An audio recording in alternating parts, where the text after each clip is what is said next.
You are listening to Additional Crew Film Review with Nick Meyer and Andrew Gomez. These spoiler-heavy reviews are meant for entertainment purposes only. Please do not attempt anything said on this show at home. Now sit back, relax, and listen to these two dinguses talk about a movie. Enjoy!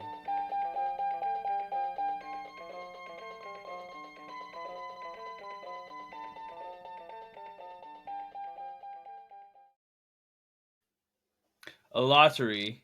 Barbaric. And in return, this dragon, it leaves your villages and crops unburned. Your king has made pact with the podcast. Welcome to Additional Crew. We have your host here. I am Nick, and with me is Andrew. What's up, Andrew? What's going on, Nick? Another day. It's been an interesting few days here. People seem a little bit crazy right now. You know what I mean? No, I get that. I had a weird feeling about today as well. Just one of those things. Every once in a while, you get like something in the air. That's what it felt like. But here we are, doing the thing. Here with another podcast, another challenge. And was this challenge unique to you? Well, I mean, I've listened to Death Grips before. I never really like deep dived. And Steroids was different. I have the immediate question that I have with this is like, why is it just not split up into tracks? Yeah, I feel that they just wanted to take a moment to try something new and put out a full-length 0.2-minute track that splits up into 7 tracks. Because, yeah, I wish they would have done that because I don't want to listen or have to skip through certain songs. I like the whole project, don't get me wrong, but I know some people may not like the entire thing. And so having to listen to certain parts just to get to another part is kind of frustrating and annoying, but, you know. It doesn't bother me, like, so much except for the fact that they're labeled as sections when you go through it, and I'm like, if you're labeling it as sections already, just hit like the cut part and then they'll upload them that way. But so yeah, I will say I didn't like every part of this, but that's not like, it's neither here nor there. So how did you start it off? Did you go with the Blanck Mass first, or No, I started off with the Death Grips because I think there was a day I texted you asking for that playlist because I couldn't remember what Blanck Mass it was, but I did remember which one because you had told me it was Year of the Gabber. I didn't remember Steroids, but I remember Year of the Gabber and 22-minute long track. So found that pretty easy. So I started off with the Death Grips. with the Death Grips? The Death Grips. Yeah. This is life. So here's a couple of the notes that I wrote down. So this is just in general as it is this BPM worship. It's loud, it's obnoxious. That's not like totally negative for me, as you may know. Yeah. It doesn't all hit like I would hope it would. But there are parts like, so that I wrote down a few of the sections that hit me. So section 4, I don't know the timestamps. I can't give you that. Unfortunately, I didn't write that down. But section 4, it has pretty captivating instrumentals, and it almost reminds me of a song you'd hear in something like Extreme G. Extreme G, I'm not sure. I'm not familiar with So that. Extreme G is like an old racing video game where you race as like motorcycles, and it's just like everything's fast. Yeah. Okay. And it's got like this retro. I don't want to call it retro futuristic. That's not the right term for it, but it's got like this. It sounds like it's from the future, but it's definitely not. Feel?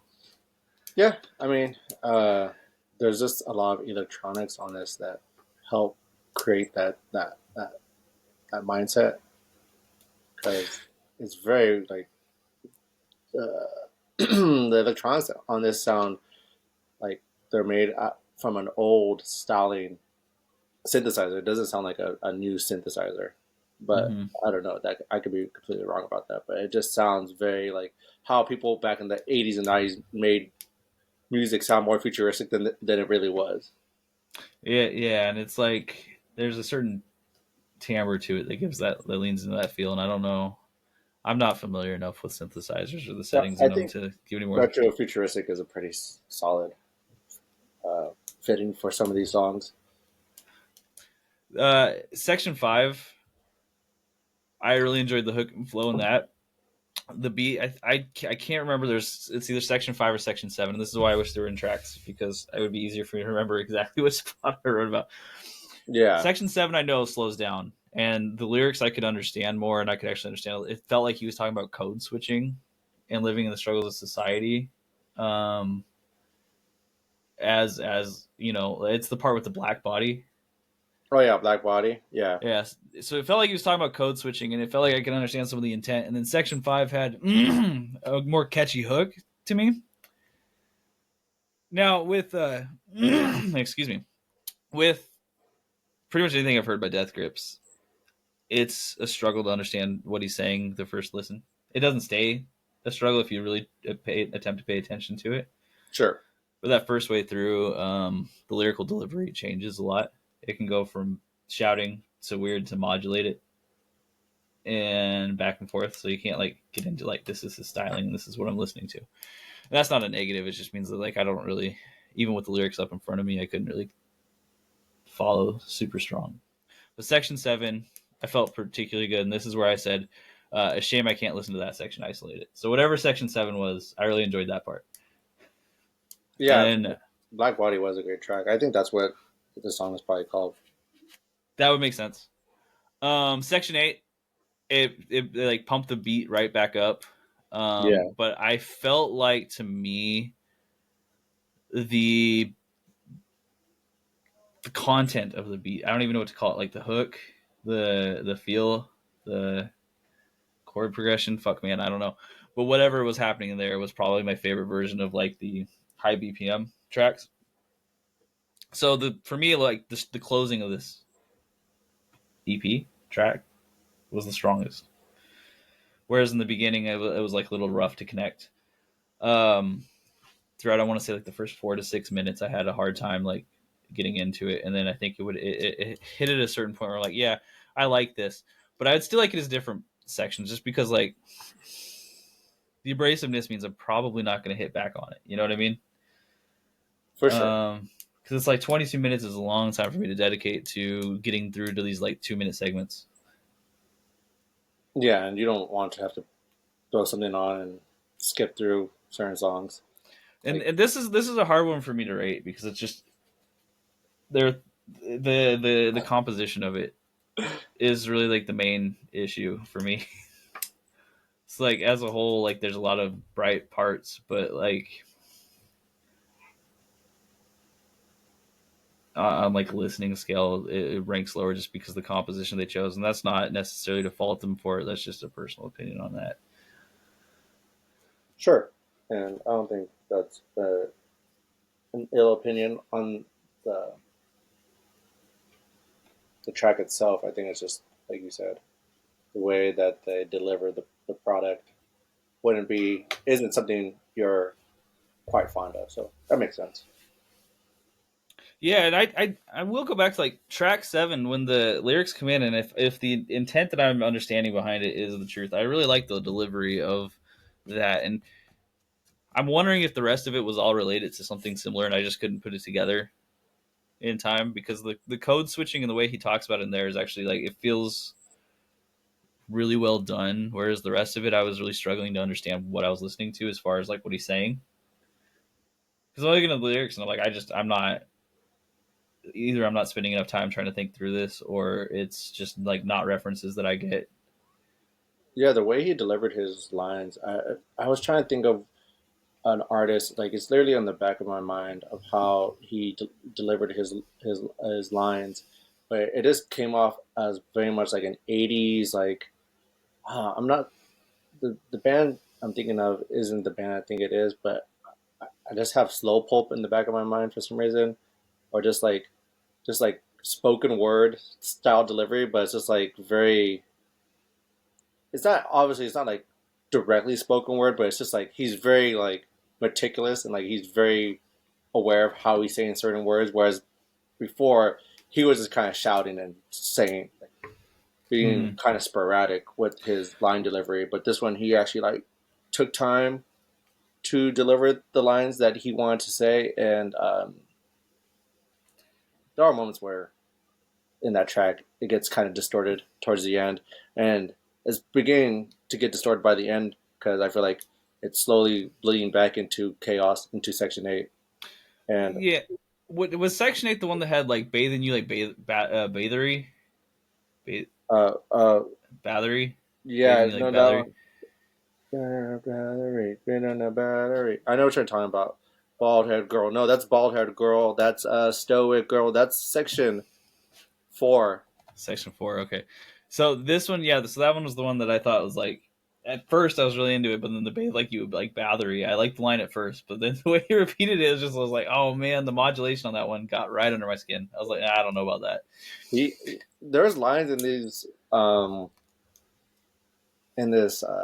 track that and sometimes these are so coincidental, obviously, but sometimes it just fits so well that uh, I recommend uh, this track to you. And then you didn't tell me beforehand what movie we're gonna watch, but Dragonslayer comes up, and there's just so much dragon references in this, like from the track cover to in that song in that section. He says, "I am the dragon from the desert." There's like these weird like coincidental connections. Like I just find that funny, and like obviously it's just me being like looking really deep into all this, but it's so funny how entwined this all worked out. Like these two, you know, this challenge with this movie that we just finished watching.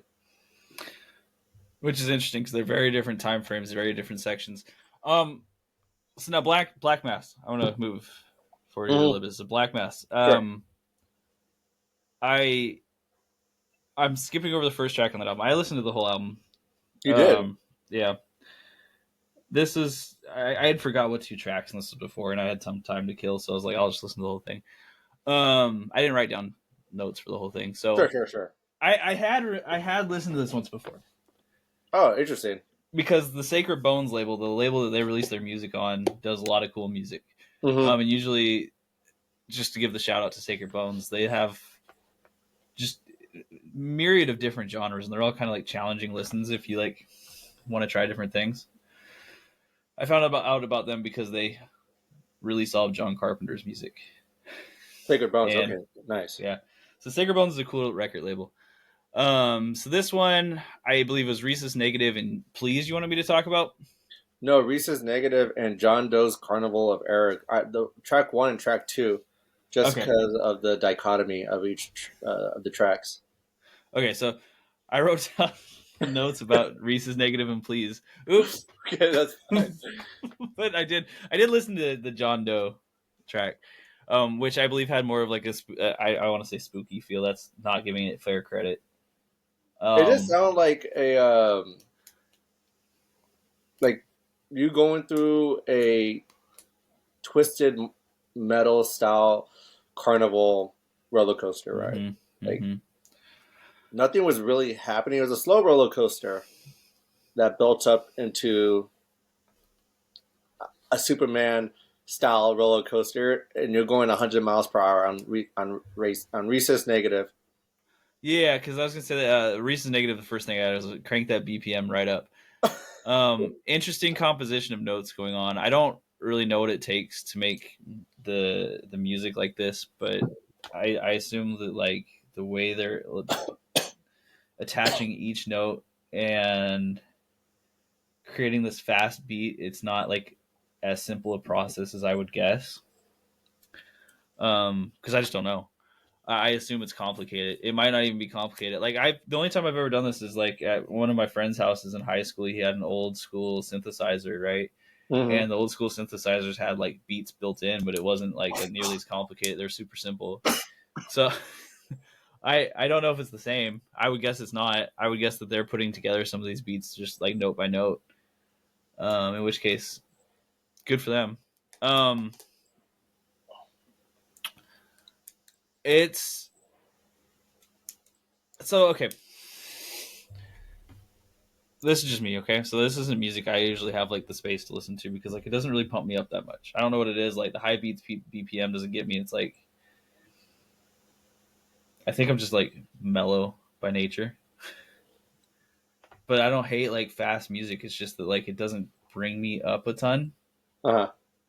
So I'm like I don't know what space to listen to. I could see it being fun for a bit live, but if I wasn't on like some sort of something, I think I would get a headache after a while.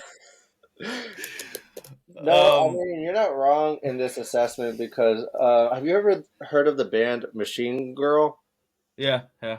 Hmm. And I saw them live, and that's what it was. Like some of their songs are good, uh, as just like at home listens, but live it was just pure headache. Yeah, Yeah, and that's like, and I want to be clear to anyone listening. This isn't like a negative on the music, right? This is just like there's differences in like chemistry or something. exactly.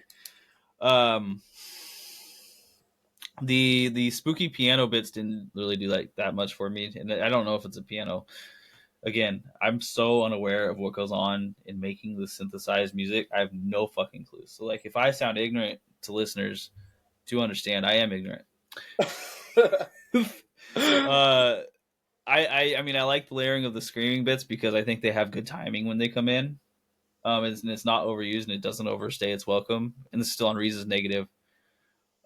And then it gets a little bit too much like a CGI space battle for me near the end, Yeah, which is just like it can be cool. And again, like where if I'm like if I was just seeing this live and I was like on something illicit, this would be a lot of fun. yeah, I'm sure Oh if they fuck yeah! incorporated visuals within like lasers and shit like that, that would be awesome. But And that's what exactly like it feels like something that would go so much better paired with something. Um, and whereas okay, and I did please. You didn't ask me to do please, but I'm going to talk about please because I already know notes about it because it goes the opposite way, right? So this is like yeah, it's calm. it's way calmer. It's just a complete different uh like key. They're in like a completely different key, and this has got me kind of sitting here thinking about how much music theory do you imagine goes into making these beats? Because past just making the beats, they're choosing these keys and when to hit these keys and like kind of painting out a mood, you know? Um and please sounds immediately like it's in like a major key and it's just a little bit happier, it's a little bit more slow, it's more subdued. Um the clapping noise they have in there when I was listening to it really close sounded like a fruit roll up wrapper blowing in the wind. And I just like to imagine that that's how they were recording it. It made me so happy for a fucking second. I was like, they're just standing out there with like, Got it. this Back in fucking the studio. perfect. Um, and then the modulation on the voices. Again, I don't know if they're saying actual words. I have no clue what they were, right? But Sure. it's cool that like they're just able to manipulate the tone and the key that they're in so well. Um, this album in particular, I have a bit more. It's easier to rate as an album because it was an album, right? Whereas like the Death Grips, it felt like an EP that just wasn't split apart. Um, so for these tracks, I don't have a good rating for it. I'm not gonna attempt to because it's just not where I'm at. Like I'd say like 6 out of 10. But what the fuck does that really mean? What I'll say is that I think that there's a lot of interesting things happening here, and if you're like into this layering, there's a lot of really interesting, cool things going on. Um, maybe with more listens, I could get really into it. But I did listen through it twice. Nice. Yeah, Once it's a while I long album. was yeah, well, once while I was just chilling. I'm playing this game right now called Drova, right, which is like some weird RPG you can play on the computer, and it has no voices, no talking. The music sucks, so I just turn off all sound and listen to something else. And it gives me a good amount of time to like sit And here and listen to something. and Death Grips did not fit that role probably. It was okay. It was okay. It wasn't terrible. The issue with Death Grips for me is just that like this isn't really an issue. It's just I there were parts of that I like so much more than other parts. that it's like, man, I'd love this as a track. Exactly. No, I get that. Yeah, Section 7 and Section 8, I really enjoyed. Um, and even today, the day we were recording this, I listened to it again just to make sure I remembered all my notes. Still felt the same way about that. So, anyways, that's kind of what I've got on these. If you want to elaborate, elucidate, tell us more. No, I'll just try to speed through this because yeah, your assumptions on these, you know, not assumptions, but your ideas on these tracks, this album, are valid, are sound because they are very chaotic, and it is hard to kind of get into uh, black. I'm gonna call them Blanck Mass because I don't know. I'm not that CK at the end of their first part. It just really throws me out. So Blanck Mass. I don't know. When I first heard of them, I heard of Fuck Buttons first, and they had some good songs. And so I was like, okay, let me check out Blanck Mass, and it was not completely different, but just so this album is so unique to me because it just I didn't find anything like this in a long time. Just like listening to like electronic music, and so this came out at the right time. Like I said, in 2017, this came out March 2017, and I was just listening to this a ton on my way to work, and it would just be a way to like start my morning off because John Doe's Carnival is just so calm and soft. It's like I'm waking up, it's easy, and then jump right into it with R negative, and it's just like 9 minutes of just like straight adrenaline fueled noise with lots of synths layered on top of like these pulsating drums and the whispered vocals that you heard on John Doe's turned into like these primal black metal screams and on R negative. Like there's such a flip flop from one another. It's a weird way to start your morning, but it's just the way I was starting my morning back in 2017.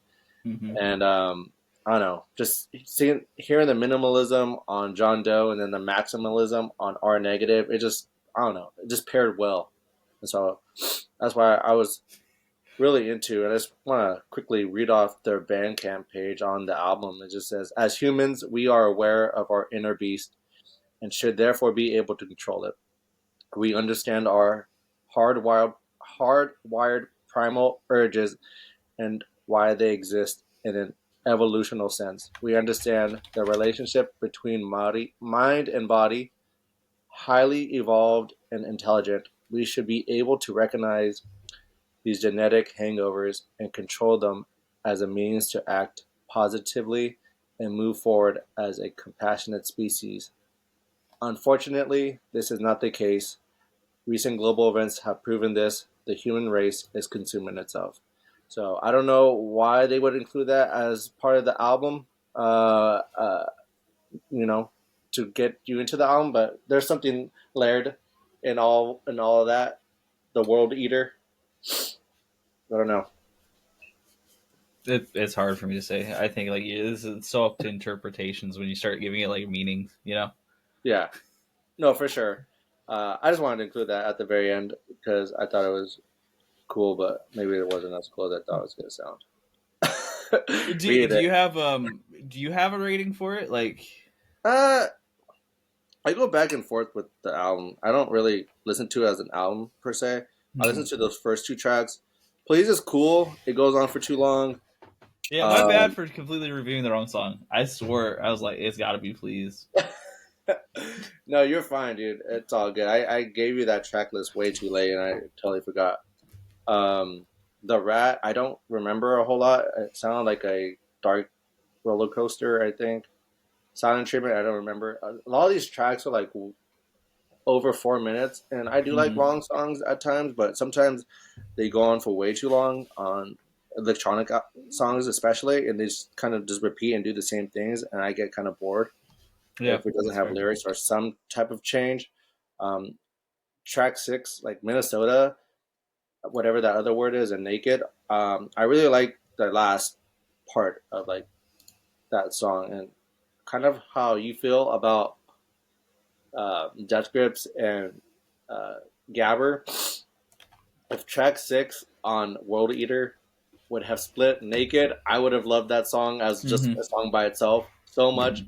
But I don't want to listen to this entire song, and I don't want to have to like sift through the track just to listen to that one song. So that's pretty frustrating.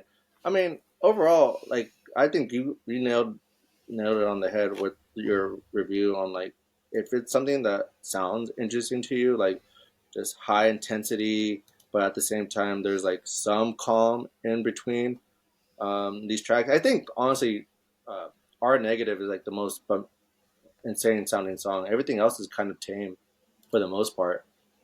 I think he Yeah, just I remember something about the rat being a little bit like up there, but I don't remember it what. might be yeah, but like I think R Negative is just like maximalism at of to the extreme. Like he just took everything he could and threw it on the wall and made a song out of it. Like I said, if he's like adding each one of those notes separately to piece those beats together, that's a lot of fucking notes, man. Like that's a shit ton of work. And I say he, I don't really know John Power, so I guess so. Yeah, he's a dude. Um, I'm pretty sure he refers to himself as a dude, but it is what it is. because like But if you listen to close, like it's just fast, fast, fast, fast, fast. But if you listen to it close, there's a lot of different noises making this fast, which is how people speak of it technically in the industry. A lot of different noises making the fast. a lot of different noises make things go fast. And just quickly on Death Grips, if I have time. Throw. Um, yeah, this came out at a time when I was traveling back and forth to Santa Barbara, and it was just the perfect late night. I gotta stay awake type music, and so and just going as fast as I fucking could on the one Mm-hmm. felt so nice for some reason. Mm-hmm. And listening to this on like high blast, especially section 7 going to section 8, like I've labeled a lot of this uh, different names. I'm sure they have names for it, but like section 8 just feels like the final hurrah, the final dance of this whole, you know, 22 minute uh, headbanger of sound because there's this moment where you just get this final burst of energy from a like a drug fueled night by this person, this protagonist who's like MC Wright, I'm assuming, but maybe he's a character in this. He's painted a character, and it's just pure adrenaline and sweat by the end of this track, and you hear the whirling synths, the pulsating electric hi hats, and then you get that final crash at the end of the song that like it just sounds like a locomotive come crashing uh, from a different plane into your existence. It's just hard to explain without hearing the song. But I mean, if you've heard it. But like for our listeners, if you take the chance to listen to um, Section 8 at least, it's the last I don't know 3 minutes of that 22-minute track. Uh, it is quite a listen, in my opinion. And I wrote hella notes on this, but I know we're kind of pressed on time, so um, we can move on from here. Just quickly though, Mm-hmm.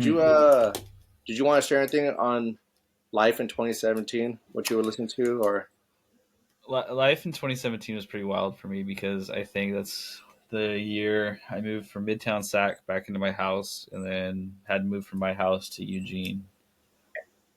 So mm, then, like, once I moved to Eugene, I couch surfed with friends for like a month. So I didn't have a place of my own. And this was me and Janice. We were like, I don't want to say it was like illegally subletting, but I'm assuming that's what it was. And then I got a job at FedEx and lied on a rent application to get into a place. Don't do that, listeners. But you can, but don't do that, okay? Um, and we got into the place, and like, of course, we're not bad renters.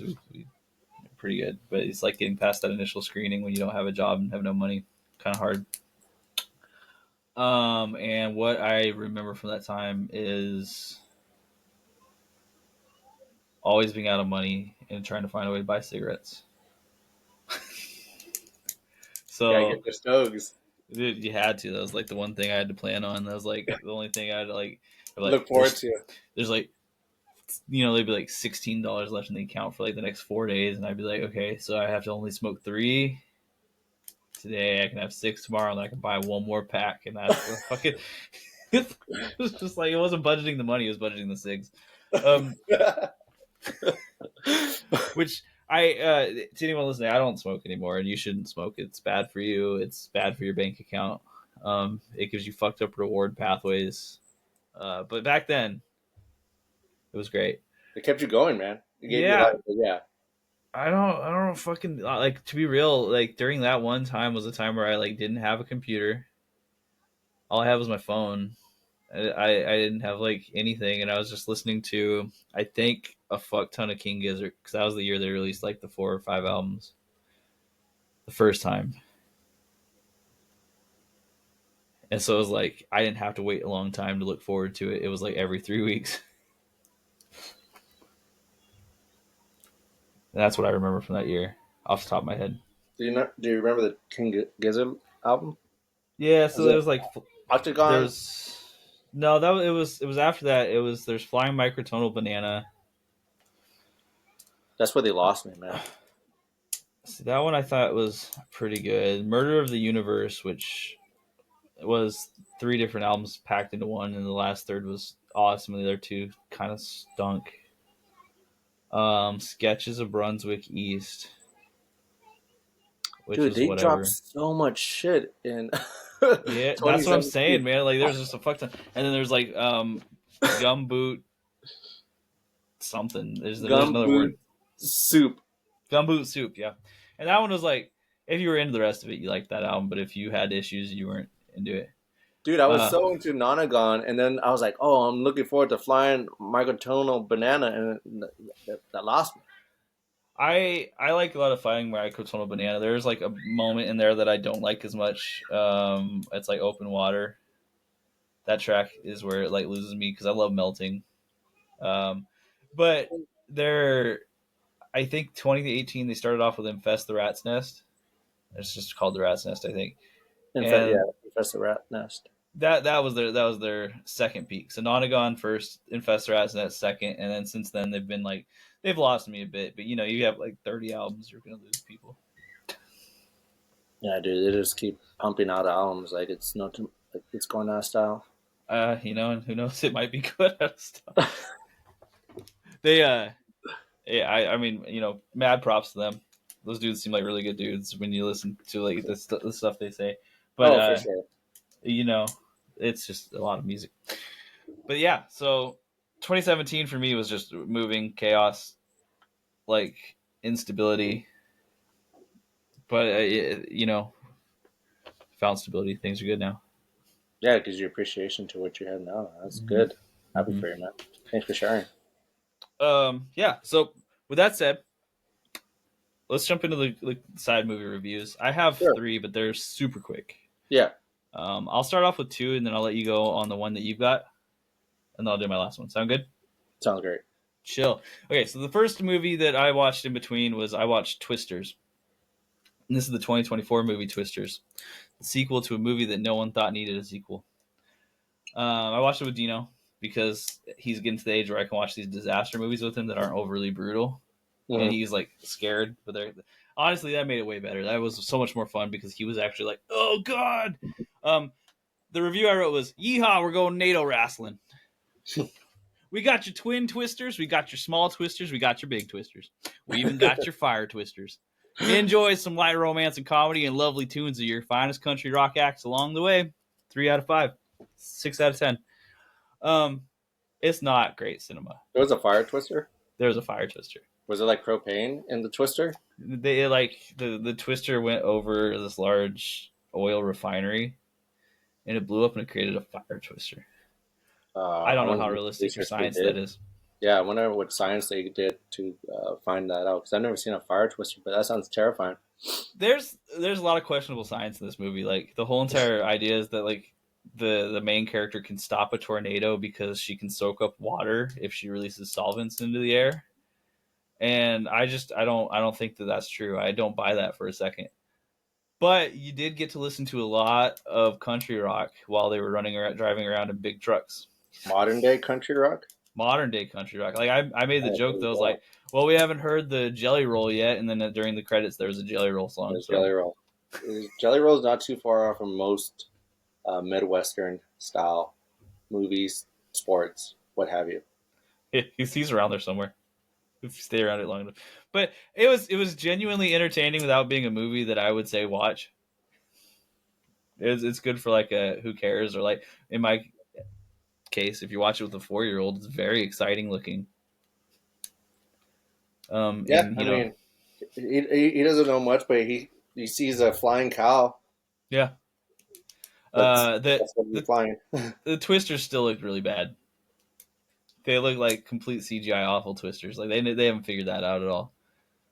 Um, and it looked bad in the original too. In case anyone is like, well, in the original they look great. They didn't. They look pretty bad. Um, and Bill Paxton made the first one better than the second one. The second movie I had to watch was Leviathan, which is a 1989 film that's starring friend of the show. Just kidding, I don't know this guy, Peter Weller, RoboCop. So this Yeah. this this movie is, I gave this. I'm gonna give you the review score ahead of time. I gave it a 4 out of 10, and it's because this movie is pretty much as awful as that rating would suggest. It wastes an entertaining cast and lovely ideas by bungling the special effects completely and ripping off all of the contemporary movies of the 80s. If you liked The Thing, if you liked Alien, you get to watch those movies, but worse. And it's low key pretty good as like horror movie comfort food though. Like it's a movie that's so stupid and bad that you don't have to pay attention to it. If you want it on in the background, just look over and be like, "Oh, look, that guy from Ghostbusters, he's dying." And the cast is legit. Like it should have been an amazing cast because you have Peter Weller. I'm gonna give a whole bunch of non-names here for a second. Okay, so I have Peter Weller. You've got the black guy from Ghostbusters. He's awesome in the movie, by the way. You've got um, the dad from Veronica Mars, which I know No. very helpful. Someone's gonna be out there going like, I know that guy. He's cool. Um, and you've got the wet bandit that's not Joe Pesci from Home Alone. These are great character actors. I know, I know. These are great character actors, though. If you saw their faces, you'd recognize them. And they just completely ruined it on this movie that has like some of the worst special effects I've ever seen in my life. Even though like it wants to be the thing, and it's got a cool idea, and they just bungle it completely. So Is it 4 out of 10. I'm looking at a picture. It's just like a big sea monster, right? Kinda in the end. In the Yeah, beginning, it's it's like a like sea a sea whale, slug. sea slug. Yeah, and Yeah, because then Magic the Gathering has Leviathans in their you know in their game. the whole idea is really cool. They just don't do it very well. Um, with that said, you got a movie you want to talk about? What movie you want to talk about? Yeah, I finally finished Gangs of New York. It took me 2 weeks. I have a hard time watching movies, especially movies that are extremely long. And I know what you're probably thinking, like, then why are you doing a movie podcast? Well, this is a way for me to watch these movies and forces me to watch movies because otherwise I would never finish a movie because it takes me, like I said, 2 weeks. I'm started Gremlin like last week. I'm like an hour and a half or an hour and 15 minutes. I got like 30 minutes left of that movie. I'm gonna finish it, but this is what I mean. Like I break movies up, and it's not the best. It's not how you're supposed to watch movies. So that being said, Gangs of New York, a 2002 film. Uh, Martin Scorsese. We talked about him last week. I was like, okay, I'm gonna finally finish it so I could talk about him this week again because gotta shoehorn Martin Scorsese in every podcast. We're gonna try to do it from here on out. But it's the screenplay was written by Jay Cox, and he has a very good uh, depiction of I think it was 1860s New York, and people have given this movie praise, but also some criticism for its historical depiction of certain immigrants in the film. So, be be careful who you watch this with. There are some very harsh languages and bigotry throughout the movie, but Martin Scorsese he does this a lot with his movies, so maybe you're kind of familiar with this. Well, more recently, I feel like he's done this where he's kind of said some off-colored shit, but it is a 2.5 and no, not 2.5. It's 2 hours and 45 minutes long. So that's probably my biggest gripe with the film is the duration because I found the movie to be um, fairly entertaining. There was like a moment in the second act that was pretty slow for my liking, but I think by the end it finishes strong. The acting and directing were all fantastic. And just a quick side note: this movie originally had completed in 2001, but the movie was delayed to December 20th, 2002 for initial release, uh, mainly because of the horrific happenings of 9/11. And so they had to put a hold on the film because I don't think America was ready to see New York again in such a violent way. And the movie is quite violent, but in different ways than what happened on that dreadful day. That being said, I think uh, it's one of Martin Scorsese's better films.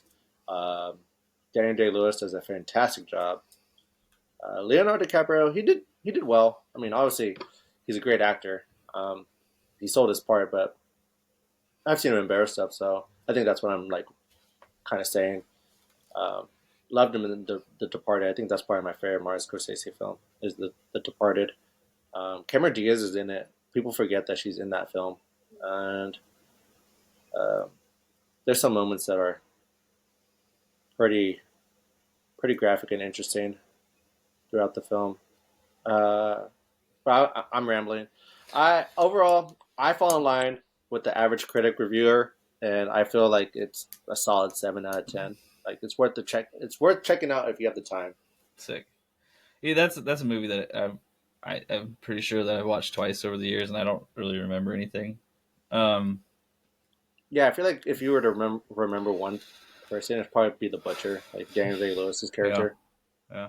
I remember certain parts with Leo too, and it just feels like a different movie when it's focusing on him versus when it's focused on the butcher. Is what I remember. I haven't seen it in years, so that could just be false memory.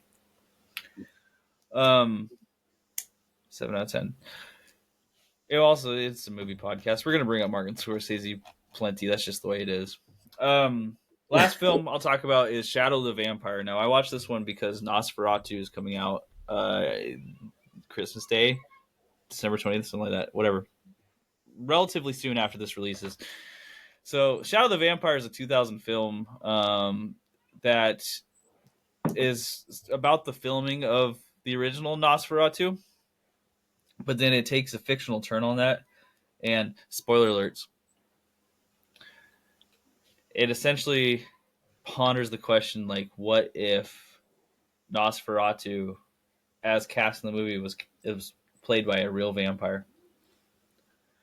And this movie shocked me with how good it was, how much I liked it. So starring John Malkovich and Willem Dafoe. Willem Dafoe plays Max Schreck or Nosferatu in this movie. It has Udo Kier as the producer of the film, and then it's got Eddie Izzard in my second favorite thing I've ever seen him in.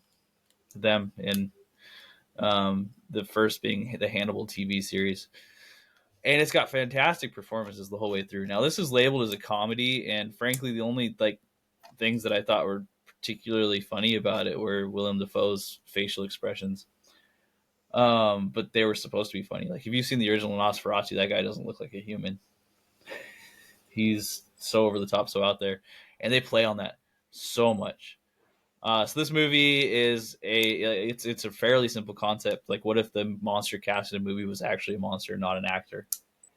Mm. And what if the real monster, even if there was a monster in the movie, was actually the director and the person who knew he had cast a monster?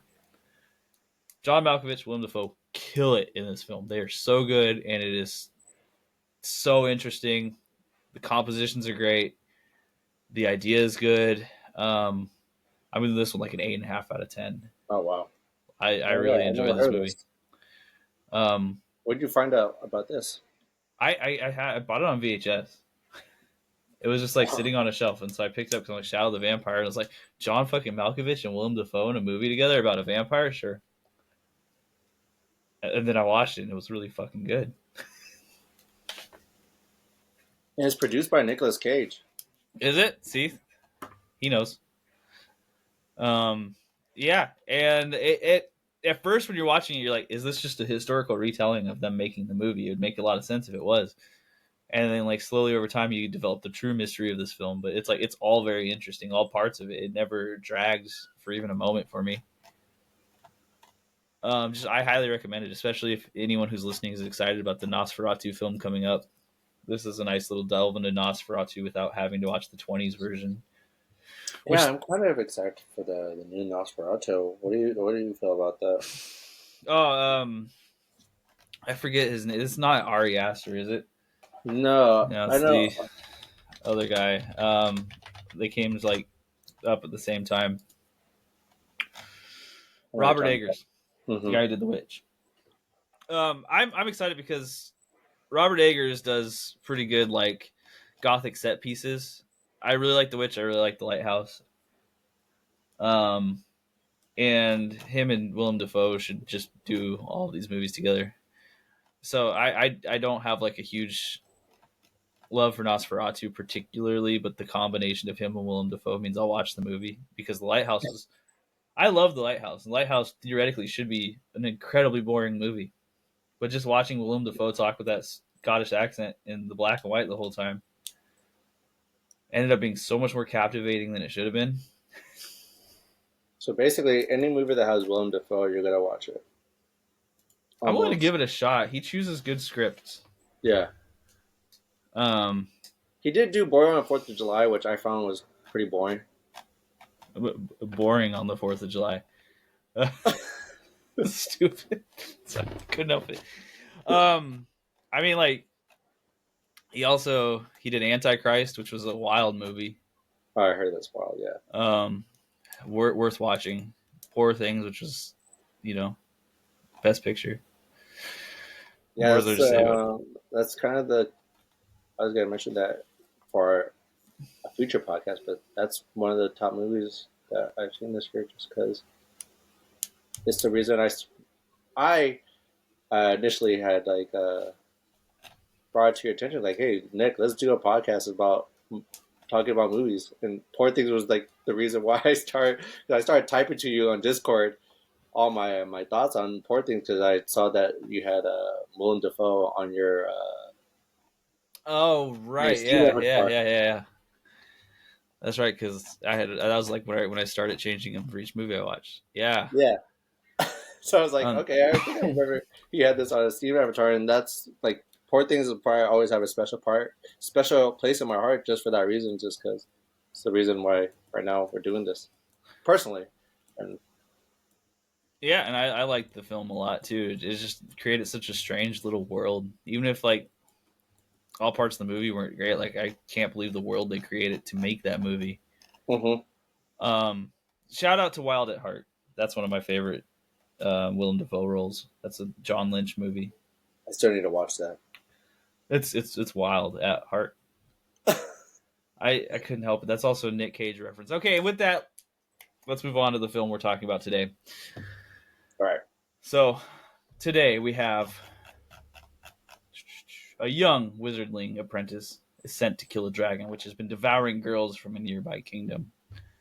I am talking, of course, about the 1981 film Dragonslayer.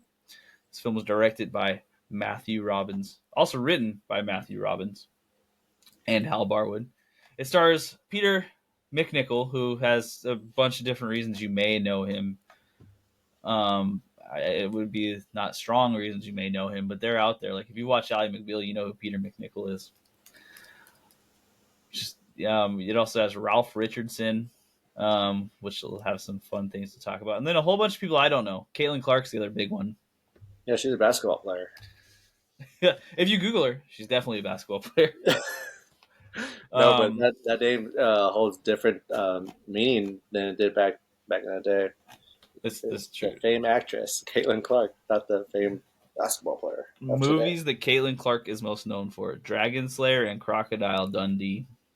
There you go. See? Shockingly, both have 6.6s on IMDb. So this is pretty nice little um, CV letter. So Good night, good nice average. what I will say is that here's a fun little piece of trivia that I got. Peter McNichol won't list this movie on his resume. He's very embarrassed by it. Really? And I have to imagine that's because you get to see him hang dong in it for even just a second. So Peter McNichol is the main character here. We have Galen. The story is like, I don't want to say it's like a standard fantasy story, because really, like, what's a standard fantasy story? It's just got all the standard fantasy story trappings. There's wizard, sorcerer, his apprentice, a village that needs saving, kinda, a king that's evil, a dragon that's also evil, and then some strange backstory stuff. Like, there's a whole side story about Christianity. Yeah. There's a story about the virgins. There's Valerian, Caitlin Clark's character, who pretends to be a man but is a woman to avoid the lottery. And I'm Yeah. sure we'll get into all that. There's a lot of interesting things going on here, but I think where you have to start with this film is you have to talk about the special effects, because that's what people know it for. So I think we might as well just jump in there, and then we can kind of work through the rest. So the reason I chose this film was because Guillermo del Toro. And if you don't know who Guillermo del Toro is, just Google it. You know who he is. You know something he's done. He has credited this film with being one of the most important films in for special effects in film history. Like, it has created a whole new method of making special effects at the time. Special effects artists are the same people who made the original Star Wars with George Lucas. Mm-hmm. You had seen them use some of these same special effects methods in the Battle on Hoth, when I think they're called Tartars. Doesn't really matter. He's riding the Tartar or whatever, and it's essentially just a fancy version of motion blur mixed with animatronics. Yeah, are you And talking about Industrial Light and Magic? yeah, let's see what. The special effects were created at Industrial Light and Magic. The first use. Oh, is Industrial Light and Magic a program? It says is an American motion picture visual effects, computer animation, and stereo conversion digital studio. So it's a studio. Yeah, So and the people who I heard the most about were Dennis Murin and Phil Tippett. So they both worked at the same studio. I only know these guys' names because I watched the special features on the Blu-ray. But they were giving actual interviews, which is quite interesting. So these guys also ended up making Jurassic Park, Starship Troopers, RoboCop. If you've seen that recent film that came out, Mad God, it's completely stop motion and it's wild. what is it? Phil Tippett made that movie. It's called Mad God,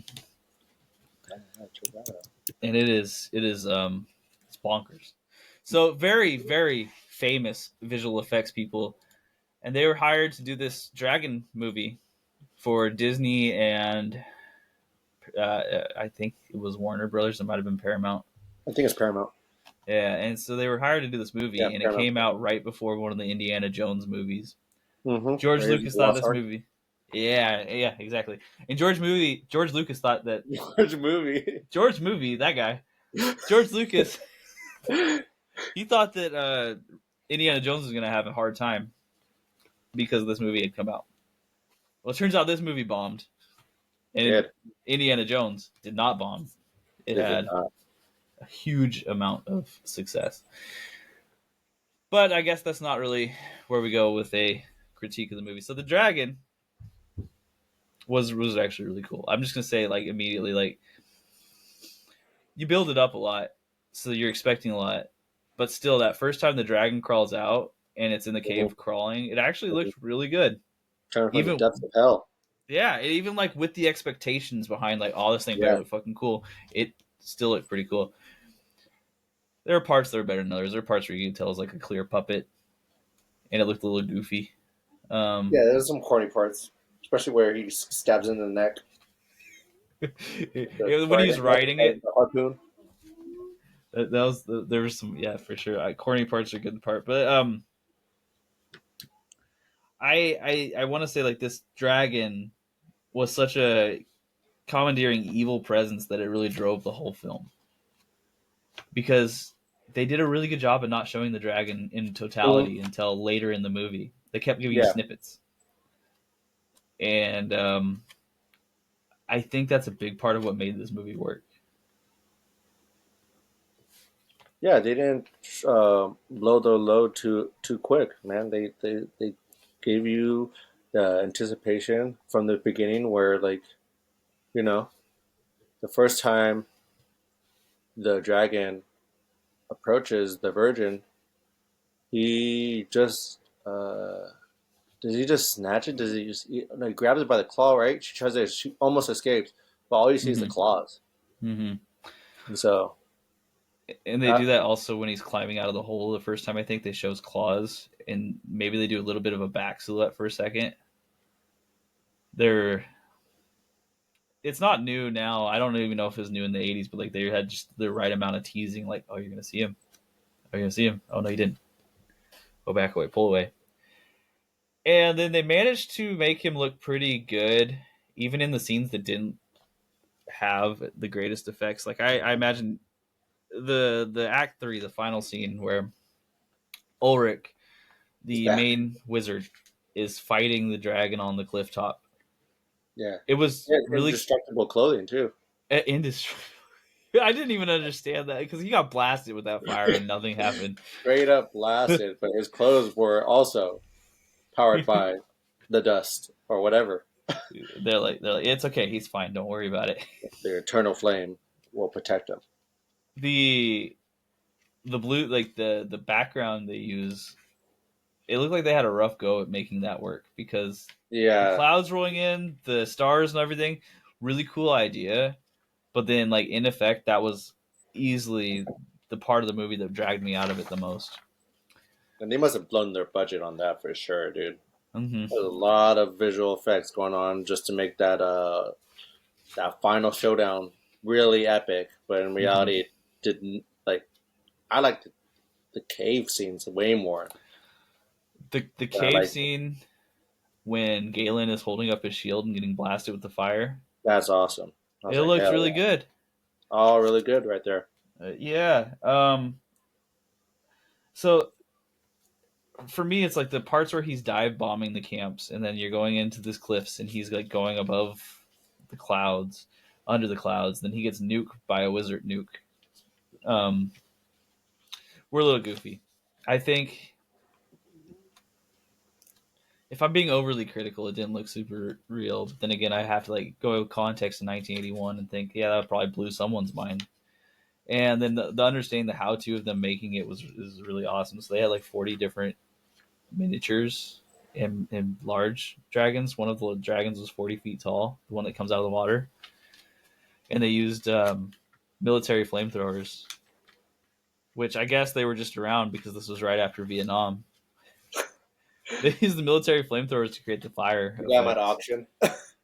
They just like fucking walk down to the military surplus store and like, here you go, flamethrowers, thank you. Got a surplus of these things. We thought we were going to use a lot more. Then they cut the budget.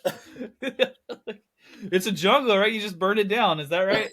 Um, I I don't know the politics of Vietnam. I also don't know the Not jungle of good, Vietnam. not good. But that being said, they had a surplus of flamethrowers that they just needed to get rid of, and Dragonslayer saved the day with Hmm. buying all their flamethrowers because that flame looked highly believable, and it was because it came from a flamethrower, which I did not know.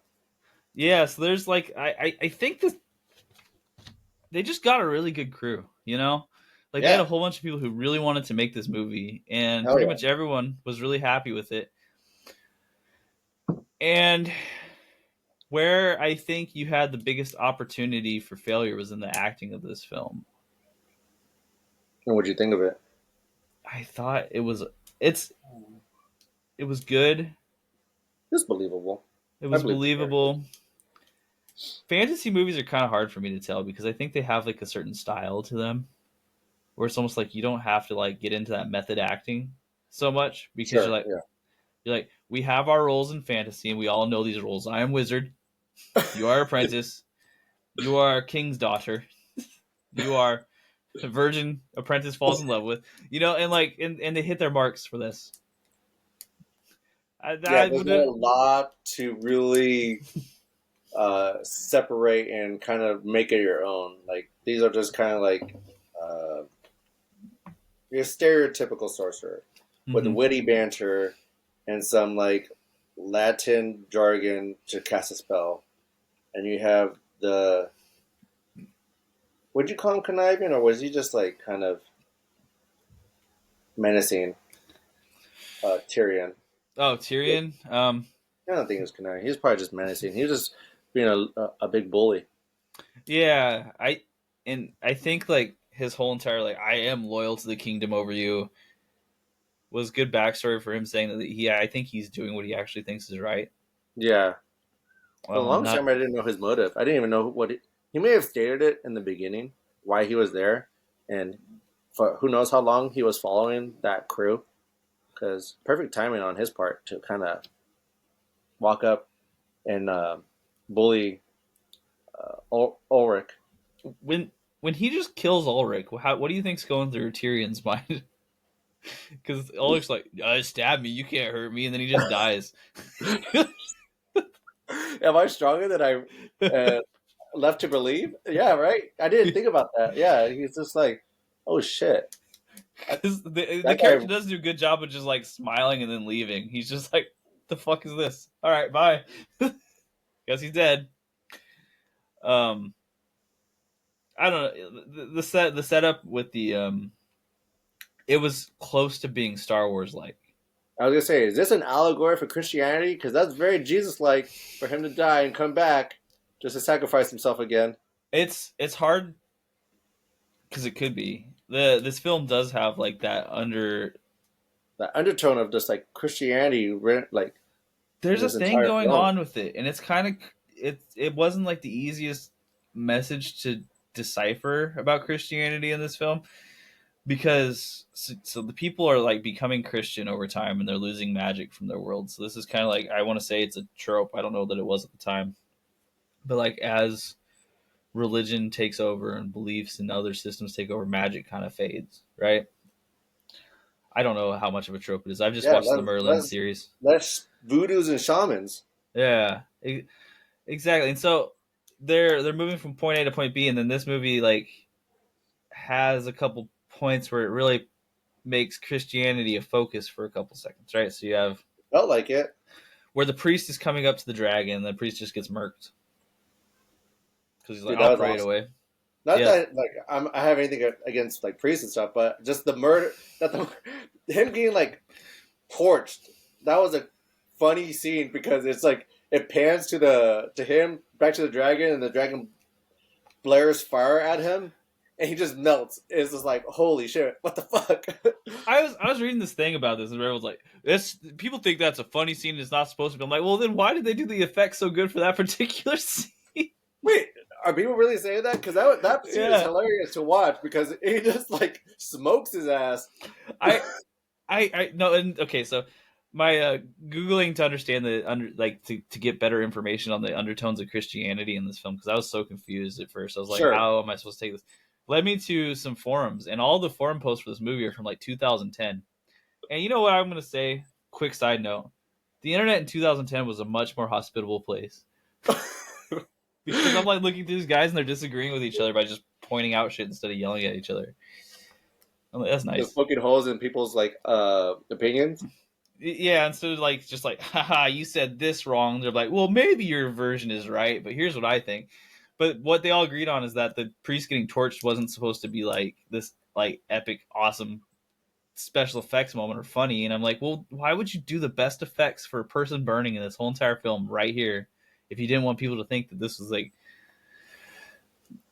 a funny or cool part? I'm trying to think where else did someone get smoked like that? Nope, I nowhere. Like He's people the only got one who hurt. gets like burned to death, right? Yeah, because I mean, like you had the dragon dive bombing people, right? But we Yeah, didn't see anything up close.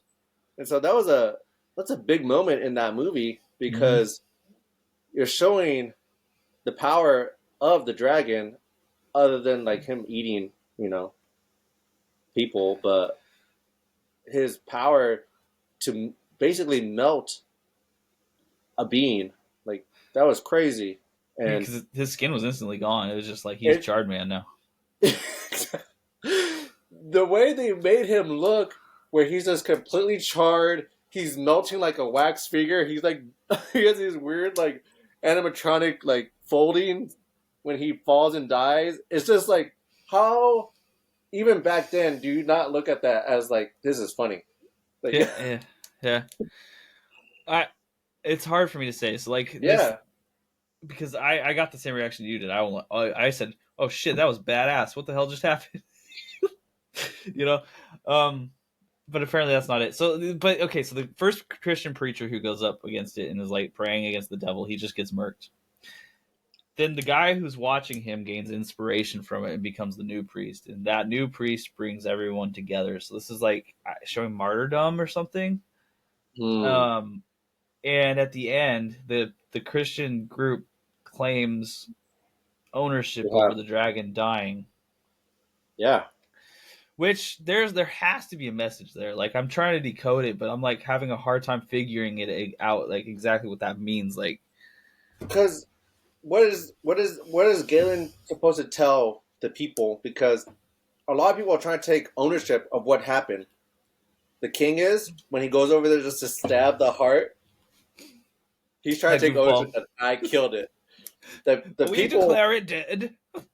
the people who have been like getting baptized by Grail or whomever the priest is probably saying like, we're all doing this together. We're all getting baptized. The evil will soon perish and will be forgotten if we all just come together and pray and this that whatever they're doing in that house they're in, away from the whole epic fight that Ulrich, Ulrich and the dragon are going through. Like, the only people who bear witness to all that is Galen, Caitlin, Clark, who's Valerian is her name, and that's it. Like, Mm-hmm. those are like, for everyone else, it just looked like the dragon from their perspective just blew up randomly. They don't know the Yeah, that's fair. That's an interesting point because I didn't think about that exactly. Like, and Galen doesn't exactly go over there and be like, "You guys are wrong." He's like, yeah, "I I got did my this. girl. I'm out of here." Yeah, and he just I guess sometimes in the story of the message is sometimes you just gotta let people believe what they need to believe to get through life. Yeah, I mean, it is interesting too. That like, so the way I see like Cassiodorus Rex going over there and claiming, and he's the king, and him going over there and claiming ownership over the kill was like an interesting like the church and the state are both claiming something that happened from the man. Like this other guy did this and he solved the issues for you, but the church and the state were both taking credit for it. But that's a markedly more cynical take than I know that necessarily believe that they actually would have went with. Um, Dude, going on Robin Hood, not Robin Hood, the King. mm-hmm. I just want to quickly point this out. I wanted to know if you thought the King in this movie looked like the King and Robin Hood, the cartoon. Do you know who I'm talking about? The lion, He was the lion. John. I'm Dude, every time the guy on the yeah. movie, Okay. I kept Yeah. seeing this guy. Mm-hmm. Like I It's know the crown. It's the crown it's, for sure. it's literally the crown that like made him look like what's his Prince John He from Robin Hood. he had that kind of like dopey face, and then his beard made it look like he had fur because it's like not a beard up here. It's just like long hair and then the down beard. So I could definitely see that. He looked, man. He had such a that king in this movie was just such like a punchable dude. Yeah, I don't know what's his deal was, but it's just being a king, Yeah, he playing the had king like role. And the more you had mentioned that, it just everyone just played their tropes. Everyone just mhm. played into their part, but to the to the best of the ability without having any you know, they couldn't stray from the part. They had to like stick the landing. Like, I'm the king and I must be a dick. Yeah, yeah, and like it kind of makes sense for these like fantasy movies. I mean, I would ask anyone to go watch a fantasy movie now and find me one that does it with more like nuanced acting that's not a series. Because I know people would throw Game of Thrones at me, but they had like 1,800 hours of film to work with. Yeah, because like what Lord of the Rings, they're all kind of like you get the Fellowship, but then even then, the people are all kind of dicks and just who are they need to be. Anyway, side note. The king in this, he has kind of like the requisite level of corruption, of evil, but I think they actually do a pretty good job of giving him motivation that doesn't just make him evil. Because the corruption is pretty fucked up of him not including his own daughter, but at the same point, I think you're supposed to understand why he wouldn't include his own daughter. And Yeah. then uh, the idea, and I think he talks about this, that this is literally the best plan he has to protect his peasants. It's not that he Or what he wants. has available to him, because I'm wondering who, if ever, did he think to include bringing in a sorcerer And, to try to fight the dragon. and with the way Tyrion acted, I don't think like they actually believed that the sorcerer was that strong. And even more so after Tyrion just stabs him, and he's like, "Dude, they're weak as shit. They're not gonna." They they bend over at the first challenge they face. And it looked that way because I mean, okay, now let's go back to Galen for a second. So Galen still shows up and still like, yeah, I'm still doing the thing. Don't worry. And Galen just topples a mountain, which that whole scene where he tells the spell and then waits for the mountain to fall over did like such a good job about showing like his level of inexperience because he's kind of cocky, but he also doesn't know what he's doing at all. So he's like willing to go up there and try something blatant and then just fucks it up. But when he goes back and the king just says the line, I wrote this one down because I liked it. The have you ever considered the consequence of failure? Right. It was such a clever Mm, little line that the king yeah, popped out right there because it was like he's like you could it's have just risked the whole town. exactly. It's like it's not that you couldn't have gotten something good. It's like what was on the other end. This is like Exactly, you didn't think about if I fucked up, what would I have just done to every single person? and he kind of sees the results of that because the dragon fucks up that town. Fucks it up. I was thinking the same thing. I was like, Galen is the hero in this, but also Wipe the shit out of it. he's destroyed so much. And the king loses his daughter. Like his daughter isn't just part of it, and like isn't like this rote sacrifice. She actually just walks in there and dies. Yeah, she's kind of dumb at that point because Galen tried to save her, and maybe she was just trying to be like, "I am the sacrifice that the world needs the town needs, I should say, because if I don't die and I come back to the town, it shows that I never really gave myself up."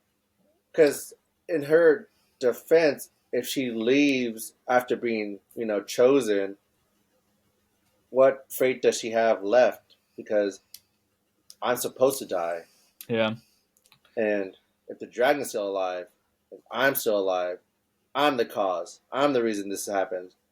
So I also got kind of annoyed like of her, but just thinking about it now, I could see the situation that she was left in because like motherfucker, I was supposed to be I sacrificed myself. I was okay with the fate that I had, bestowed upon myself. But now you're taking that away from me. Now I gotta do this, thing that looks absolutely ridiculous because now if I go back to the city and the dragon's still alive, I'm the reason I'm the reason the dragon's pissed. well, and also like if you think about it, like the king didn't hire anybody this whole entire time to save anybody. But then as soon as his daughter gets up, he's like, okay, fine, I am hiring you now to go take care of this dragon. So it's just showing more of this like if she hadn't sacrificed herself, she would be proving the same corruption that she went to go disprove. So I think you're exactly on it. there's just that added layer of like, now Galen's here to help out, and oh fuck this dude, why is this guy here now instead of before when all these other like virgins were dying? Also, kind of segueing a little bit side note here, why virgins? Yeah, I was kind of wondering that too. Like, did the dragon write notes? Did, how did you find out? Did you try a non-virgin? And he's like, "This is not my taste. I'll eat her still, but I want virgins." It's like the dragon only knows 2 words in English, and it's virgins, please. Yeah, I was thinking that like it goes back to this whole allegory for Christianity. I think. Mm-hmm. There's more there to it because there's a lot of talk about sacrifice in this movie, and then there's virgins. I wish the special features would have given me more of a hint because the director himself talked about it, who also wrote this film, and he didn't bring this up at all. And I'm just like, what are you getting at here, my guy? Like, he has to subvert the whole, audience to what he actually believes. If I don't tell them, and it just subliminally happens that they become Christian after watching this, I would have done my godly duties. Right, he's like, I got you, trust me. This is part of his priestly duties. It's okay. Yeah. Okay, so so let's say this. In this film, one thing that I want to bring up is that if you ever watch a scene where the clouds are moving, you should watch really closely. The effects they use on the clouds moving are so funny, and they're terrible. Oh, but you gotta watch close. They like shake and like shiver a little bit as they're moving. Like you can tell they're like a film reel in the background, and they're just like shaking. Hold it steady. It's like whoever was cutting and pasting the film together at this time was like, I can't do it. What's it called? No, unfortunately, the code that you tried to provide me, I tried getting it to work, and then I had to put it in through Paramount, and then Paramount took me to vouch the movie, to redeem the movie through Apple or Fandango at home, and I was like, well, I don't have an Apple account, but maybe Fandango will be easier, so I went through Fandango. Then I had to create an account through Fandango. Then after creating an account, he said, all right, we want your credit card information. Why? Just to redeem the movie that I want to watch. So, long story short, I watched Dragonslayer on Pluto TV, with a lot of ads in between, which sucked. That's silly. So, for context, if anyone is listening, yeah, I buy these movies on Blu-ray, and I bought this one, and it came with one of those insert codes that is theoretically there to give you a digital copy of the movie that you've already purchased. So I provided him with the digital copy, and apparently I didn't, because you need to jump through a lot of hoops. There's a lot of hoops. Producers of physical media, if you listen to this ever, there's not a lot of people like me who are buying you anymore. Make it easy. Just make it easy. They're just trying to funnel money into other third parties. Right, and there was Vudu for a long time that did this. And Vudu was simple enough, and then they started including the subscription service. Then guess what? Christianity has gone the way. Oh, jeez, man! Right. I'm joking. I don't mean to toss fun at Christian religions. It's just all fun and games, Okay. So this movie's rated PG. 1980. What I've learned from this is 1981 PG is a very different thing from modern PG. Most PG films in today's day and age don't have what I think you're about to describe. So let's go to the lake scene where we find out Valerian is a girl and not a boy. Even though Galen knew that from the beginning, according to him. Dude, Galen just wanted a closer look. Galen is. He had a hunch, but he had to get some concrete evidence, and the only way he could do this is to strip down naked, bare ass. Bare ass. In all honesty, that's the best way to do, back in the day, probably, because you don't want to get your clothes all wet, but you want to take a dip. Yeah. I mean, it makes sense. It really does. It makes sense. So she's swimming. She thinks she's alone, secluded. He also takes off his clothes and jumps in. Now, I made a point to mention the full frontal male nudity, and this is only important because it's the only Disney film that ever had this. it's not really a thing. Like it's literally like maybe a quarter of a second on the screen. And I think it's his necklace, if we're being quite honest. I think But they admitted that it was the dong. it's just him hanging dog. Oh, Yeah, shit. like, and this is Peter McNichol. That's the reason he won't put it on his TV, I'm sure. Um, yeah, you can see it for a second when he jumps into the lake, but it's don't It's the Little Mermaid cover all over again. The controversy. exactly. In the '80s, they didn't know how to avoid it. They're like, but I just have to put penises in everything. Come on. Um, We got a I quote. won't go there again. Um, but anyways, but also Valerian, um, she's nude, and it doesn't show full frontal for her, but it does show boobs. Yeah, like side boob and back ass. And the reason this is important isn't because like it's shocking or well, it is, but it's not shocking that it's in a movie. It's shocking that it's in a PG movie. Yeah, PG, and it goes back to even fucking The Graduate. Mm-hmm. The Graduate is also rated PG for 1960s standards, and there's a you know I uh, a tit scene. I've always heard that like in other countries, nudity isn't considered as much of a um I don't know like It's an not as age restricted. taboo to have nudity in your European films. Mm-hmm. Europe doesn't see sex as taboo as Americans. Yeah, And and I guess that's what's really shocking about it to me is that this is an American film, and it seems like over. It's one of those weird places where, like, over the years, it's been 40 years since this movie came out, and it seems like we've regressed on our level of acceptance of just nudity. Because, in all fairness, like the nudity in this film wasn't sexual; it was just there. I mean, like you might argue that like they were showing off something, but I wouldn't. I would say that they were just skinny dipping, and it was like the shocking revelation that Valerian was a girl. yeah, because beyond the fact of the matter of him showing, like I was trying to think, is there really a reason why you need to see what's his name, Peter McNichols, swimming naked? Because we already know he's naked because we saw his bare ass before he jumped into the into the lake. So I'm thinking it's just like, oh, this is just a director's choice. Like I want that in the film. I shot it. It looks cool. I want it The because the there's a the separate purpose almost. the only like explaining that I can come up with for this is that they wanted to make the skinny dipping seem more universal. So Valerian wasn't just skinny dipping because Valerian was a girl, but Valerian was skinny dipping because that's what people did. I don't know. The only other option is that Galen is he's just he's an adolescent dude who doesn't know how to control his hormones, and he's like, naked girl, I gotta jump in. Yeah, because like you said, he always knew, but he had to confirm. Galen, Galen is just so obnoxious with the. Oh yeah, I always knew. I knew you were a girl from the get go. Like, shut up, Galen.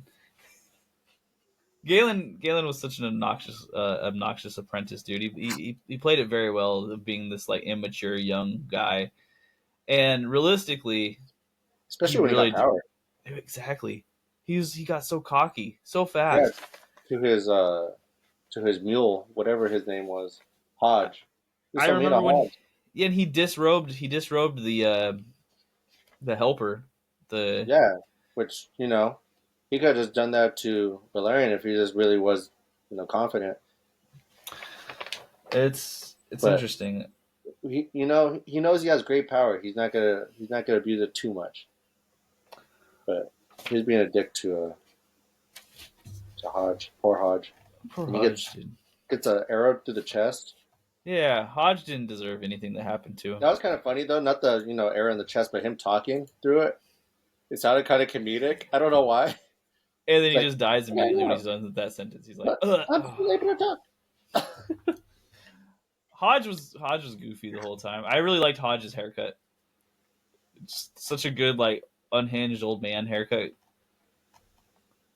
Yeah, he reminded me of Blue from like what's it called, Old School, or like Pappy from Bubble Boy. Those are two classic 2000s comedies that most people have either seen or not never seen before. Yeah, if you Those are haven't good seen guess. Bubble Boy, you probably should go watch it. Yeah, because it's bad, but it's funny bad. It was a movie that I saw on Comedy Central maybe like 300 times growing up. Yeah. I had the VHS. I know that because it's the same guy who was in The New Guy. Um, DJ Qual? is he actually a DJ? No, his name is DJ. His first name is Oh, DJ. okay. I was like, it wouldn't really surprise me as much as I would guess. It is DJ Qual.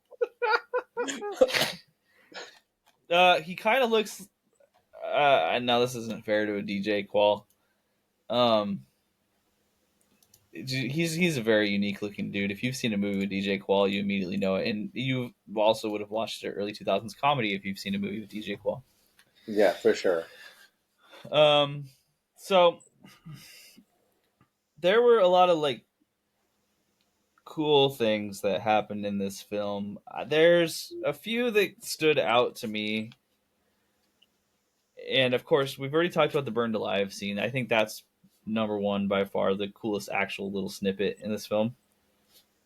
Which again, if you didn't want the priest catching on fire to be a big point, don't make it the coolest looking thing in the movie. Exactly. I also really liked the green fire resurrection of Ulrich, even though That it was was cool. super goofy looking. It was also really cool. I liked it a lot too. I halfway expected something like that to happen, but I didn't expect it to happen in that way. I really thought they were going to just go the whole Obi-Wan Kenobi route with it and have Ulrich just talking in the background.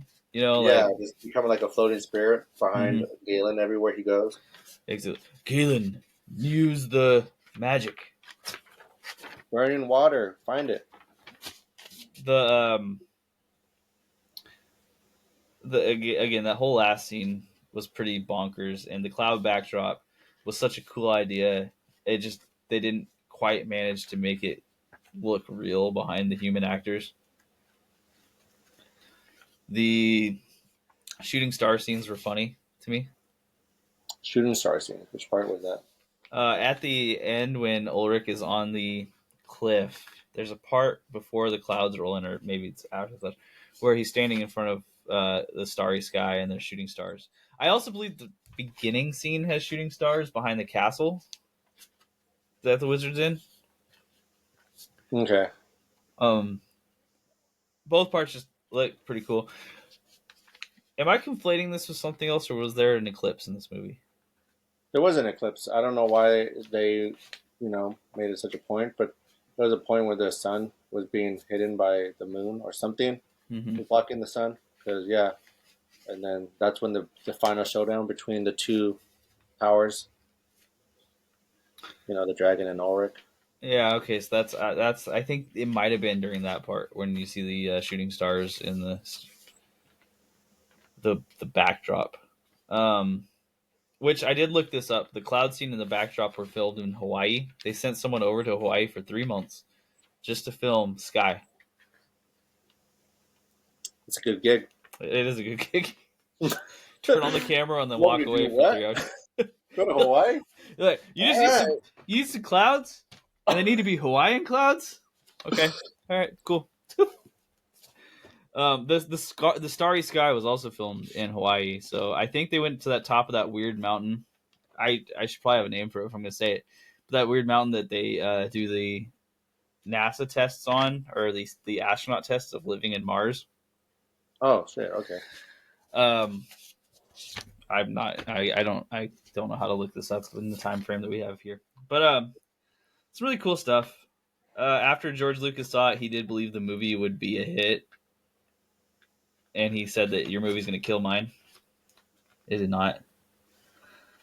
And one thing that I think is possibly overlooked is that the editor of this film, according to the editor of this film from the special features, he believed that the best way to make a good movie is to kill your darlings. And what that is that it's get rid of all the scenes that you just like but don't move the story anywhere. And so this movie was originally 45 minutes longer. Dear And I'll God. have to say, shout out to that editor. Yeah, for real. Because I don't know where you could have spliced in more film. The dragon's just walking around the town forever. I don't know. It's so cool. It just walks around. I don't know why we haven't thought of this before. What am I supposed to do with all this cloud motion? I got so much during my trip in Hawaii. There's like 18 hours. And you guys are using 45 seconds of it. I don't understand. What good did this do me? Um, No, I like that because yeah, the movie did not overstay its welcome. mm-hmm. Um, I quickly want to shout out, even though I did not find it that exciting. You can have a different opinion on this, of course, but I did not really like the music, the score. But people were like, the Academy was ready to give this thing a an award for its film and score, So but they passed and gave it to Chariots of Fire. So, I mean, this score is competition. an interesting score because the score wasn't one that was written for this movie. The score was actually written for 2001: A Space Odyssey. Oh shit! And then Kubrick decided instead of using the score, he was going to go with classical music, and they just had the score sitting around, and they used it for this film. So I think that if, and this is me guessing, right? What the Academy is looking at is that this is probably a very well made score. Like it's technically impressive, but there were definitely moments where you could tell it didn't fully fit the movie. I think there was a scene where Galen's running through the forest, and the tone was so confusing because it's like he's smiling and when he's like juggling the egg, right? And he looks like all Oh happy, yeah, and it's just the kind of the like doing music this sounds thing. tense AF. Like, what are we getting at here? Is Galen in trouble right now, or is he just learning magic? Like, this should be like a little bit more lighthearted than whatever they've got going. And I think maybe that's the issue. But I'm also just guessing because I don't know what went through the Academy's head. I mean, there was nothing that stuck out to me as exciting or thrilling about the score, and so for people to view it as this like as this not masterpiece but a thing to recognize, I just don't see it. And no dig on Alex North. He's well regarded in the scene, and kudos to him for having such a amazing talent. But for this film, I don't think it really did much for me. Same, and again, I just have to imagine that the real reason is because he's someone who was well known and he had made this score for 2001, so it was almost on a Yeah, different give him level. something. Yeah, kind of. And the Academy does that sometimes. They're just like, hey, we have never given this guy an award. Let's give it to him now. We feel bad for this dude. Um, which is also just me. I don't have proof of that. It's just a feeling. I like the costumes. I think everyone's characters looked very believable for their character. No one looked all their garbs fit and matched. Um, Minus the king. I think the king looked goofy. He didn't give me very king vibes. Do you think Peter McNichol's hair is just like that, or do you think it was a perm? He does have a unique head of hair. It's like curly but like bunched together and weird. Like I, It's just I very interesting. Because I will yeah, agree with you. I think the costumes worked. The only two parts that kind of like stick out to me are it's the hair. Peter McNichol's hair and then also Tyrion's hair. Because Yeah, Tyrion's hair is fantastic, man. It is so cool, but it's too cool for Middle Ages. It's just too cool because it's just so poofy. he kind of reminded me of Julian from Trailer Park Boys for some Kind of. reason. If Julian had like a disco haircut, like that's the thing is it looked like a disco haircut. It's like pop, like it's a regular haircut, but then you just like poof it out 3 inches, and it's like hell, here we go. He's like, I am all for dressing the part, but this hair, I gotta go to parties after each day on set. Meanwhile, you got Ulrich and Hodge over here looking like they haven't showered in 6 years with like the wispy gray old hair, and then he comes up and he's like, "Pop, this is virility. Get ready, seniors. I'll let you stab yourselves when you see my hair." Ha ha ha ha. And all credit to him, excellent hair. So who am I to get mad about it? And then, speaking of costumes, just a question to you: when Galen, if this was Baldur's Gate, Yep. Galen would be what? Just a wizard or a sorcerer? What's the class that Galen is? You think? This is an interesting question because I don't think he is a sorcerer because he doesn't do magic. The necklace does the magic for him. So it'd be like if this is Baldur's Gate, it would be like if he was wearing a necklace that had like Power of power like on it already. teleportation. I'd Yeah, almost think that he'd be closer to like a, I don't know, rogue. a rogue. I don't. That 'Cause what, doesn't fit though because he uses 'cause a what I was gonna spear. say is he was able to wield that harpoon or spear so easily. He was jumping the rocks with it. He had a big ass shield, and that shield has to be heavy as shit Yeah. because it's just dragon scales. I imagine dragon scales are heavy. Two, it withstood, you know, flame, and then the harpoon, like I said, or the spear has to be heavy, at least 60 plus pounds, and he's carrying it like it's like 20 pounds. And that's the part I think I nitpick at because dude, he was jumping those rocks with ease and not even struggling to Mm-hmm. carry the shield and the spear. And so that's why I was like, oh, did he just become a warlock? Like, is he now like classed as a paladin? And it's so okay. There's one class I can tell you he's not for sure, right? And it's that he's not a warrior, and I know that because Tyrion says this is no warrior. Because that would be my only other. Because like he's definitely not a barbarian. He doesn't scream and shout and like rip off his clothes. Well, he does rip off his clothes. Still not a To get into barbarian. the pond. Um, what I don't maybe paladin, but like what class actually fits? Because rogue doesn't actually fit, but it's the one that seems the most puny. And he doesn't sing, so he's not a bard. Yeah. Um, Just human. he's just a human, but there's got to be a class involved.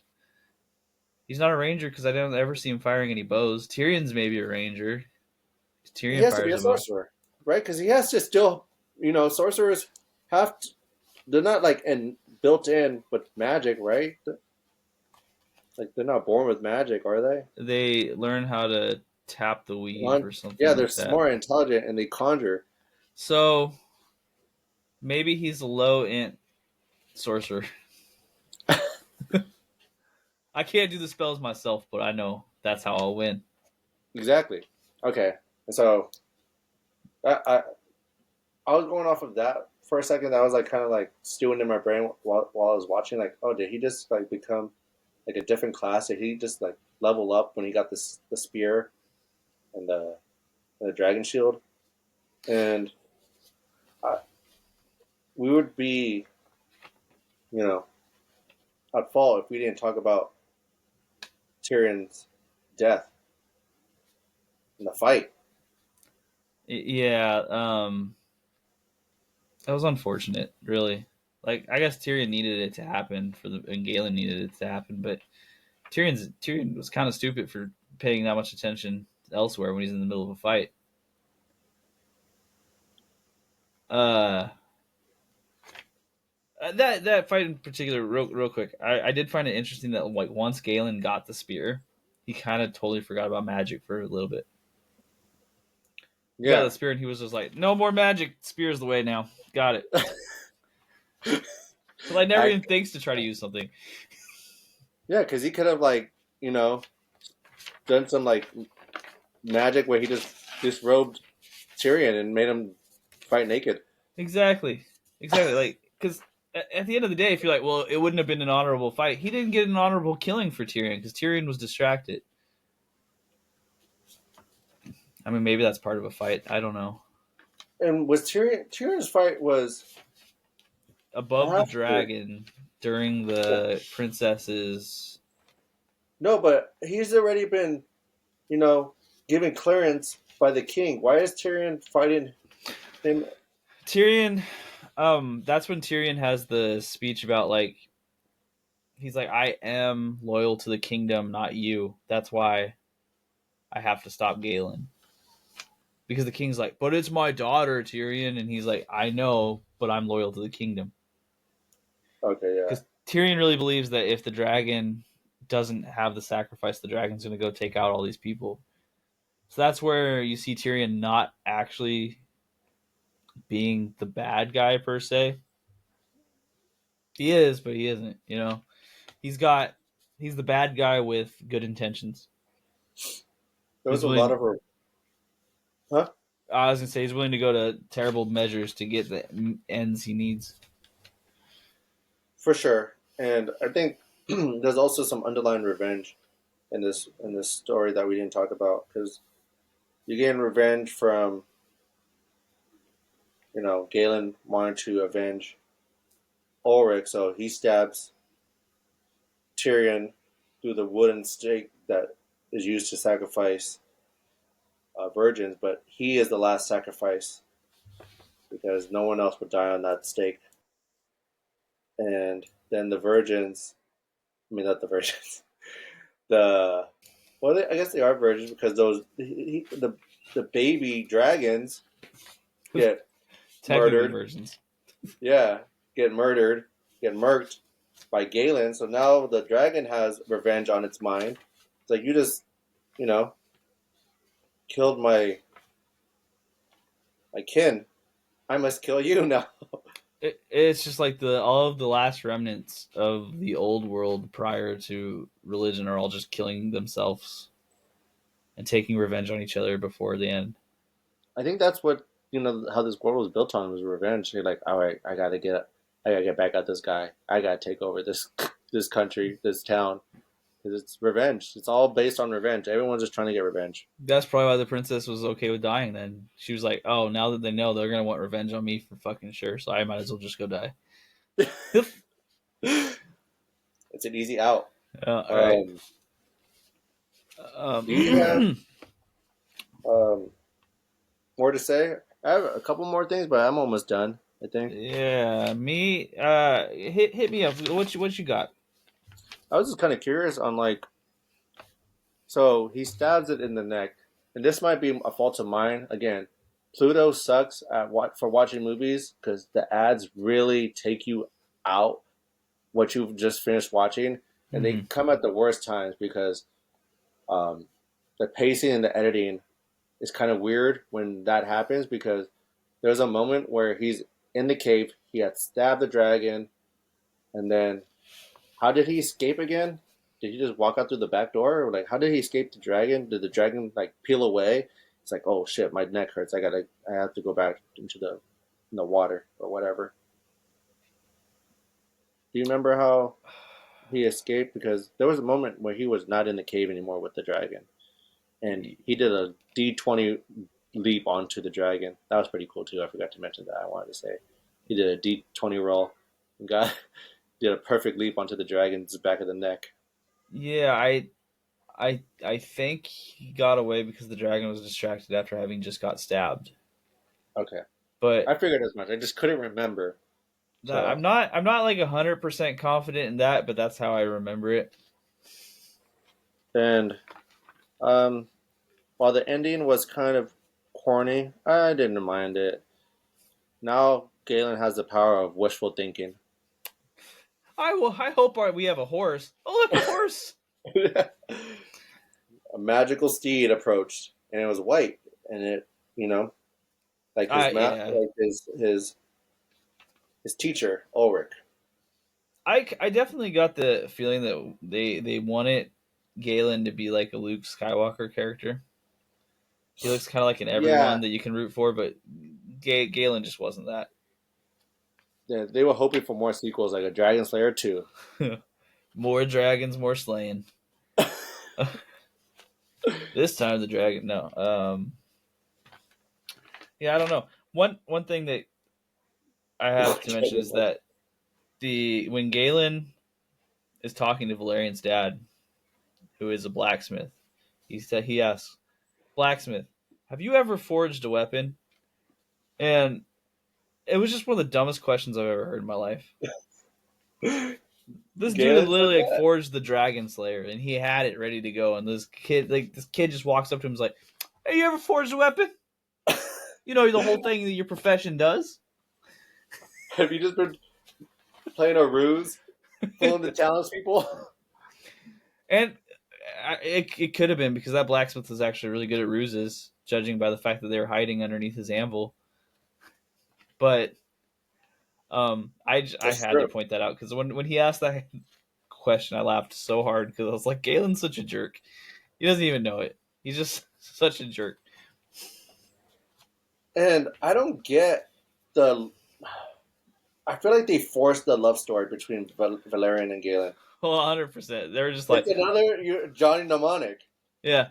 There's like, hey, they've seen each other naked, so they're in love now. You know what I'm saying? That's how Because love works. it's how love works. You're like, oh, we're hanging out for more than 2 days. I must be your soulmate. This is a forever partnership now. During the Middle Ages, maybe like if you lasted 4 days together and you didn't die, that just was like that's half your life. Good luck. You have fun. No, I mean it didn't. I didn't get any like real chemistry between them. Like when she's like, "Yeah, you already have a girl, and she's pretty, isn't she?" And then Gaelic was like, "She is pretty. It's you." I was like, "Oh, come on, stop it. You can't. You didn't earn this." Dude, this guy got so much charisma. It's It's in the uncomparable to others, it's in the curls, man. The curls add riz. and he has a lot of that. Um, I just had to point out that one line because it made me laugh.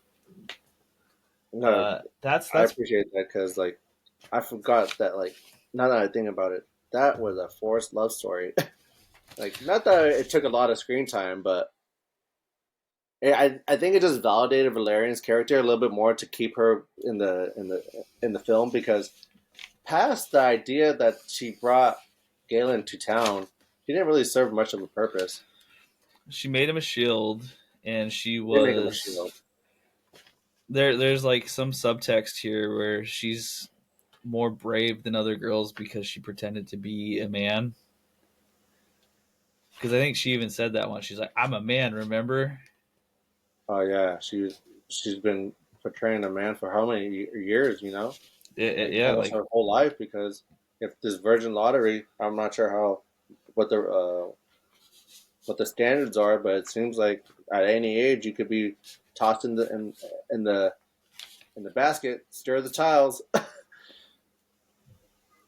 maybe that's why she wasn't in the Christian scenes. Is because she used to be. Never mind. I'm gonna stop there.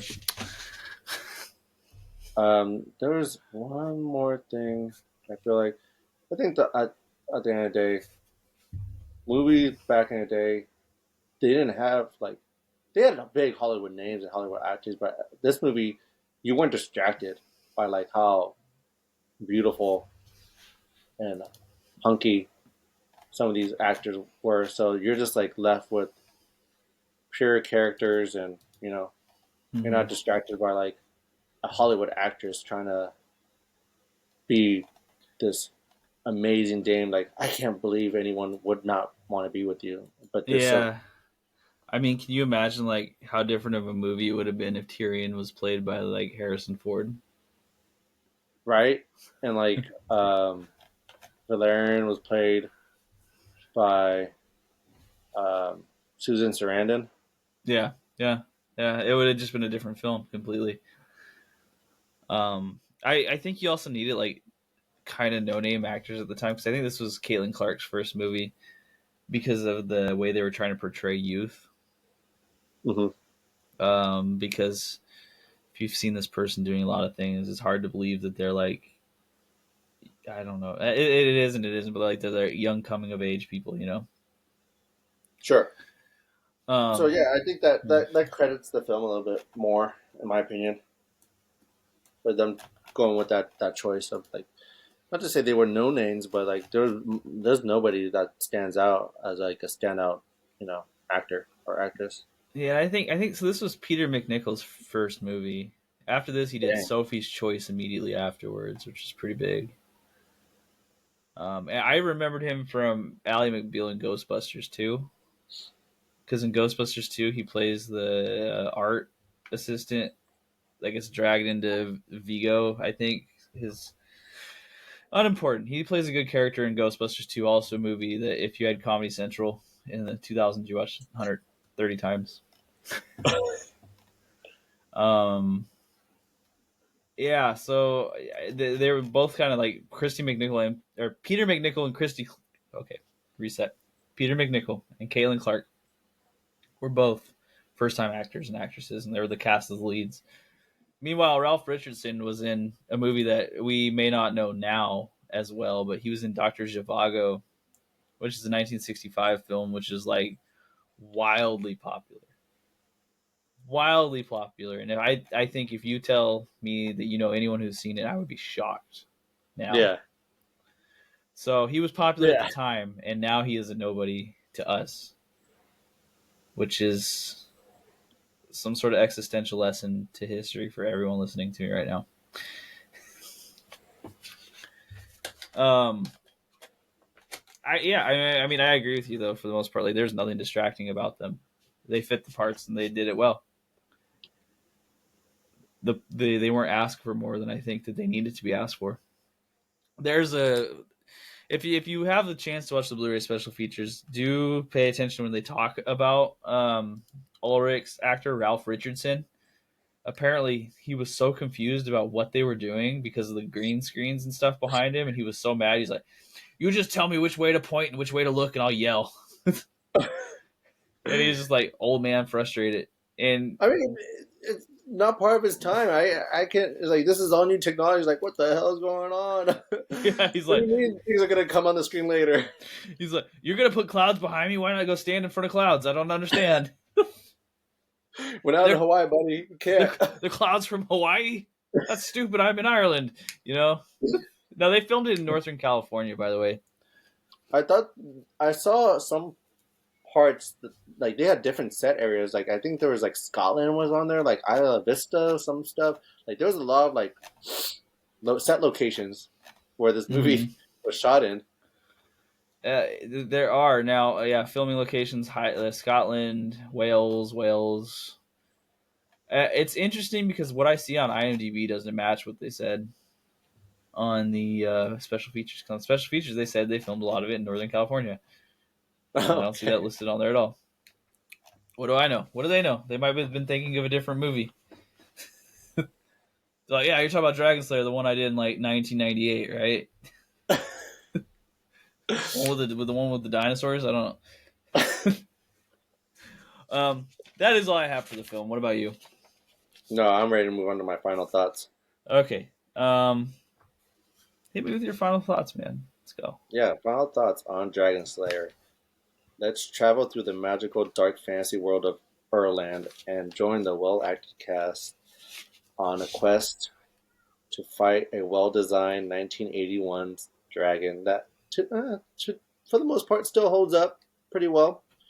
There's not a lot of distractions in the film. It's pretty well paced, and the characters may jump around from location to location, but that goes with the editing. That we had to cut 45 minutes of pure, boring pacing between scene to scene. So they were doing us a favor at the very end. So the magic on screen is pretty exciting from start to finish. So if you want to take a break from modern day CGI films and remind yourself that of how old cinema used to do it, check this film out. I'm giving this 7 green flames out of 10. Alrighty. So, it's a pretty good score. Yeah, I liked it. I had fun with the film. Yeah. I think that's pretty much where I'm coming up on it. So what I have here is that it's a solid dark 1980s film. You can feel the 1980s oozing out of it, and it's one of those fantasy movies that actually manages to stay dark the way throughout without feeling depressing. It feels like a fantasy in a dark time.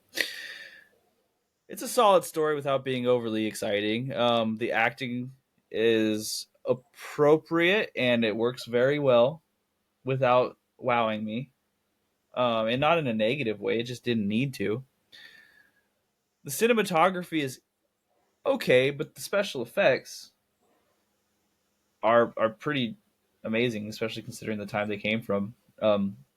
It doesn't all stand out, but the scene where the dragon is crawling towards them for the first time, when you first see its full body, is still very vile looking. It's very evil looking. It stands up then, or it stands up now, and I'm sure it looked all really awesome then. The editing was really well done because a movie like this could drag so very simply, and they kept it going. They kept the pace up, even during parts like forced love scenes where it could have dropped through the floor. The music was very clearly not for this film. Um, and that hurts it a little bit. It was interesting music, but it wasn't for this film. So that brings me to a score of 6 out of 10, which is a solid film. I enjoyed it. I think if you're looking at it as a relic, as a piece of history because of what it created, it's interesting. And then if you're looking at it just as a movie for entertainment value, I won't say it's the best thing I've ever seen, but I don't feel bad having watched it. Yeah.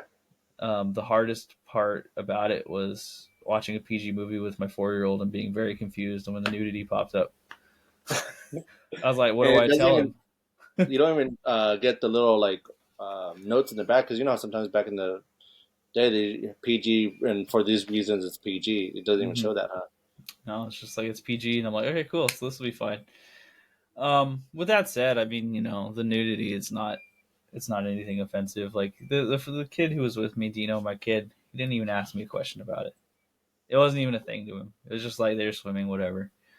Yeah. So 6 out of 10. It's worth a watch. Like, and if you like fantasy movies in general, or you like special effects in general, and you're looking for something to watch that you've never seen before, this is a solid recommendation. I wouldn't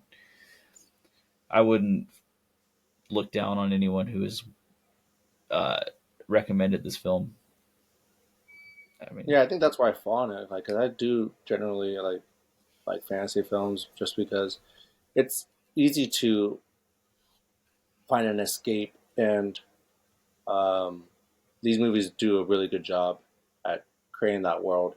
And you know, there's bad mhm. fantasy films, and there's like really like there's some really great ones like Lord of the Rings that just like transport you to that world. And um, again, I think a lot of what this movie did was the set designs, the prosthetics, like special effects, that could really help create the world you're watching. You never felt like too out of place. Like obviously the the end scene of the fighting was kind of like a mixed bag of visual effects, and you could tell that they were really like forcing some parts just to make it look cooler for than it really was. And I'm sure it was cool back in the day, but now it doesn't really stand. That's the part that doesn't really hold up. But the set designs and the set locations, I think all did a really good job and hold up. And yeah, I would definitely give this one a recommendation to anyone who's interested in fantasy films. Okay, and so with that said, um, good wrap up. Our next film. So our next film is it would be Andrew's choice, but we are for the next 2 weeks foregoing choice. Now, if you didn't want to listen to the last podcast, that might be a little bit confusing, but it is the month of December. So for both of our choices in December, we are allowing the viewers to choose. Now those choices have already come through; they've already been made, but you'll only know about one this week. The first movie that we were watching, that podcast will release on the 26th of December, is a classic holiday movie. Andrew, you said you've never seen this movie?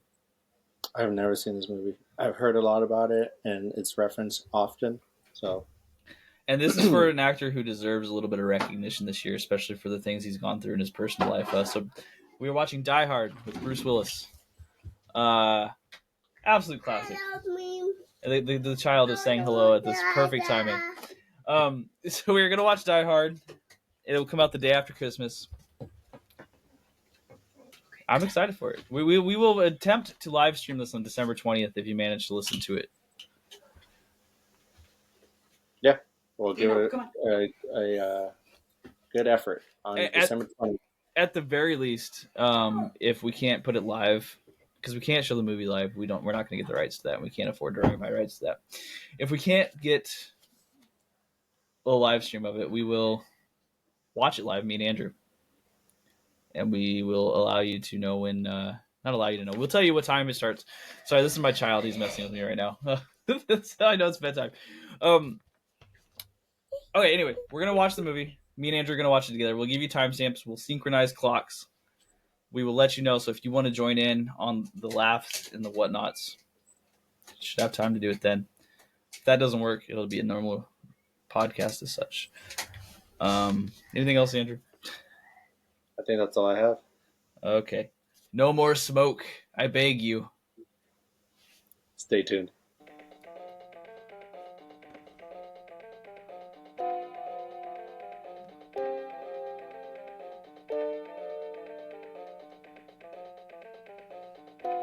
Thank you for listening to Additional Crew Film Review. If you like this content, please check out our other episodes, and otherwise, please subscribe, give us a good rating. All these things help us to be seen a little bit more. We do have a letterboxed name is Additional Crew Film Review.